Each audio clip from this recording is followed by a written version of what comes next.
Anticipation building this evening as America gets ready to welcome Pope Francis. The Pope is wrapping up his historic visit to Cuba, and we have live team coverage. Jen Lee is in Washington, where Pope Francis is set to arrive in less than 24 hours. But we're going to begin with Jean Ramirez, who joins us now from Havana. Hey there from a hot Havana, as you can tell, right? As you walk around old Havana, you'll see classic cars like that one. You'll also see a lot of cathedrals, seminaries, even some very old convents. You can just tell how old this is by this building. So definitely there was a religious past here, but what about the religious future? With the papal visit, as he looked towards that, he's really focusing on Cuban youth.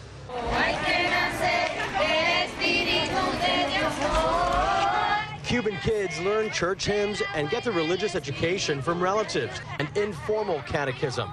Religious schools are banned, and many practice quietly at home.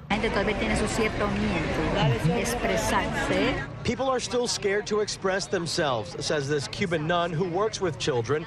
But meeting with Cuban youth, Pope Francis told them not to be afraid to dream and serve each other. His message of service, I think, is just a great thing that he could bring to the youth, and that hopefully, it can change Cuba, and that they can, bring that can be their legacy as a generation. This young American sees eye to eye with the many young Cubans of different beliefs who met Pope Francis, themselves putting fear aside, asking for change. It doesn't matter, if you're communist or socialist or, if you come from democracy. It's just a message of love that everyone, throughout humanity can embrace.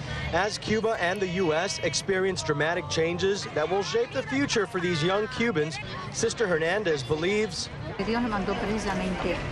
God sent Pope Francis to Cuba now precisely for this moment in history.